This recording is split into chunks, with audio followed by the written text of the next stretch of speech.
Salut tout le monde, c'est Kazayer. Alors j'ai vu qu'il y avait beaucoup de vidéos pour classer les différents Gold Saints en fonction de leur puissance. Je trouve que ça n'a pas vraiment d'intérêt, déjà parce que tous les Gold Saints ont un niveau quasi équivalent, et qu'il est assez difficile de dire qui est le plus fort. Je vais donc pas faire un classement de la puissance des Chevaliers d'Or, mais plutôt un classement sur leur utilité ou l'intérêt de chacun des Gold Saints dans la série. Ce classement est purement subjectif, il y aura sûrement des Golds que vous trouverez pas du tout intéressants alors que moi je les trouve très intéressants. Si c'est le cas, n'hésitez pas à mettre votre propre classement dans les commentaires. Aldébaran du Taureau est pour moi le Gold Saint le moins intéressant. Il est très peu développé dans l'intrigue et ne sert que de maître étalon tout au long du manga. Il sera le premier adversaire des bronzes dans l'arc du sanctuaire pour nous montrer le niveau des Chevaliers d'Or. Il sera également utilisé comme punching ball dans l'arc Poséidon et Hadès, uniquement pour montrer au lecteur la puissance des nouveaux ennemis. Un personnage donc très peu intéressant.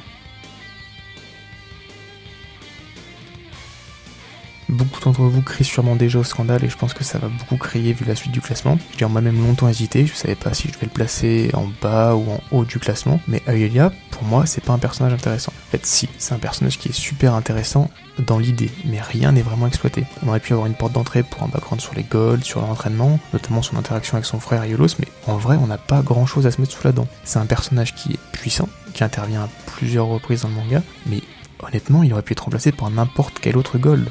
Il a du potentiel, et on le sait, c'est pour ça qu'il y a un manga sur lui, hein, Sensei Episode tourne exclusivement autour de lui, et approfondit beaucoup le personnage, qui le rend beaucoup plus intéressant, mais dans les faits, dans le manga originel, il n'y a pas grand chose. Et c'est dommage que Kurumada, il ait gardé pour lui ce développement de personnage, parce que ça aurait été un personnage vraiment très intéressant.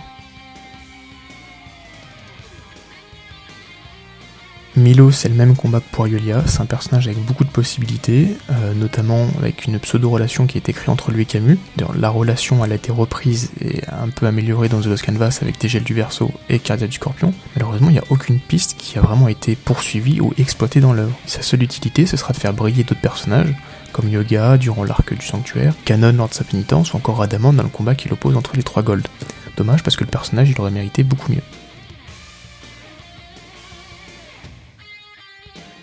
L'un des trois renégats avec Aphrodite et Desmasque, il est le moins intéressant des trois. Bien que puissant et dégageant de la prestance, Shura n'aura le beau rôle que dans l'animé, le manga le dépeignant avec beaucoup moins de classe. Son seul moment intéressant est quand il se rend compte qu'il n'est plus digne d'être chevalier d'or et permet à Shiryu de survivre. C'est un personnage qui est très apprécié des fans pour son charisme et sa force, mais qui a une utilité plus que discutable dans le manga.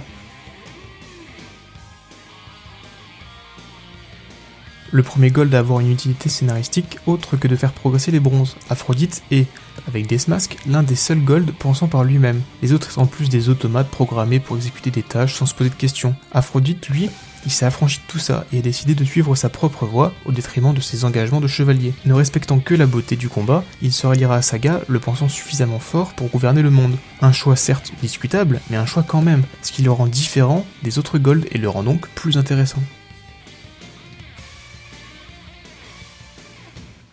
Considéré pour beaucoup comme étant le plus faible de tous les Chevaliers d'Or, il est pourtant un personnage qui pousse à réfléchir. Il est la version exagérée d'Aphrodite, acceptant aussi Saga comme maître, au vu de sa force, mais également car il aime faire du mal. C'est un personnage très manichéen dans sa construction, mais qui, comme Aphrodite, a choisi d'être ainsi. De plus, son attaque permettant d'envoyer au royaume des morts est à son image, unique, puisqu'elle permet, quand même, théoriquement, de one-shot n'importe quel personnage, ne pouvant de lui-même revenir dans le monde des vivants. Desmasque est définitivement beaucoup plus intéressant qu'il n'est puissant. En effet, beaucoup le dénigrent en le comparant à Manigoldo, qui d'après eux est génial. Pourtant, quand on s'y attarde un petit peu, on connaît pas grand chose de Manigoldo dans The Lost Canvas. Il faut lire le Gaiden pour avoir plus d'infos. Et puis Manigoldo, il est comme tous les autres Golds de The Lost Canvas. Il est fort, intelligent, sans aucune faille. C'est pas un personnage très intéressant à développer. Contrairement à Desmasque, qui lui, il est totalement différent des autres Golds. Il n'y a aucun autre Gold dans l'œuvre qui lui ressemble. Il est absolument unique. Et que vous l'aimiez ou non, vous pouvez pas nier qu'il est sûrement le Gold qui vous a le plus marqué, en bien ou en mal.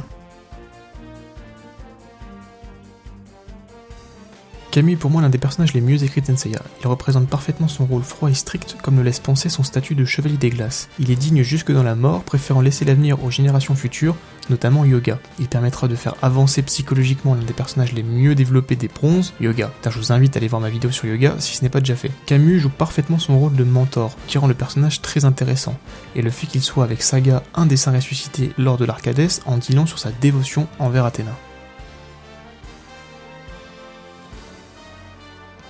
Je pense que le personnage de Doko aurait pu être mieux que ce qu'il est dans le manga. Cependant, on ne peut nier qu'il est un personnage énigmatique et indispensable au bon déroulement de l'histoire. surveillant l'armée d'Hadès, entraînant le chevalier du dragon ou encore affrontant son ancien camarade Chion, Doko n'agit que pour des causes justes. Il est très semblable à Aphrodite et Desmasque, mais du côté du bien, personnage intéressant qui aurait toutefois pu être un peu mieux amené, notamment dans l'arc Hadès. Son écriture est sûrement la plus mauvaise parmi le top 5, mais il est indispensable au déroulement de l'histoire. De plus, le concept autour de lui et de ses armes, il est assez sympa, c'est pourquoi je le mets à la 4ème place.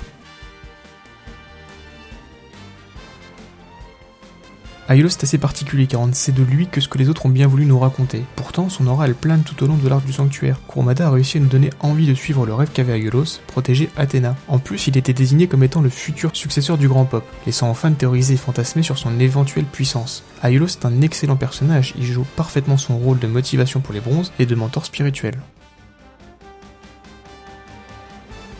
J'ai longtemps hésité pour le top 3, mais il a bien fallu que je me décide, et voir Shaka cette 3ème place et non la 2ème ou la 1ère, ça doit sûrement vous surprendre. Shaka c'est le personnage essentiel à l'arc Hadès et à la fin de Senseiya. Sans lui, peut-être qu'Athéna et les bronzes n'auraient pas pu atteindre les enfers. Il a également été un formidable adversaire à Ikki, notamment dans l'arc du sanctuaire, mais également au début du manga. Son statut de l'homme le plus proche de Dieu nous a fait douter de sa véritable dévotion pour Athéna. Shaka c'est un personnage qui est juste incroyablement charismatique, qui semble dégager une puissance incroyable. Il nous a fait vivre des moments parmi les meilleurs de tout Senseiya, je pense notamment à son combat contre Ikki, ou encore sa mort face à Saga, Kamu et Shora. C'est un personnage important, que j'apprécie énormément, et je pense qu'il mérite amplement sa 3ème place. Mood du Bélier à cette 2ème place doit sûrement vous étonner, mais pourtant, il est le moteur de l'histoire. C'est lui qui va réparer les armures des bronzes, qui va les sauver à la fin de l'arc Black Saint, c'est grâce à lui qu'ils vont découvrir le 7ème science, il va également protéger Seiya de Desmasque et d'Aphrodite durant l'arc Hadès. C'est un des Gold Saints les plus nobles, sa dévotion envers Athéna, il va la prouver à de nombreuses reprises, notamment en protégeant Saori qui avait la flèche d'or plantée dans le cœur, mais aussi également en essayant d'arrêter Saga et les autres dans l'arc Hadès, alors qu'il avait pourtant vu leurs larmes de sang et le fardeau qu'ils portaient. Mu, c'est l'un des personnages les plus importants de toute l'œuvre, et l'un de mes Gold Saints préférés. C'est également l'un des seuls personnages qui est indispensable dans l'univers même de l'œuvre, puisque le seul, au XXe siècle, capable de réparer les armures. Sa clairvoyance, sa puissance et son rôle de réparateur d'armures font de lui un personnage mémorable, en plus d'être assez bien écrit je trouve.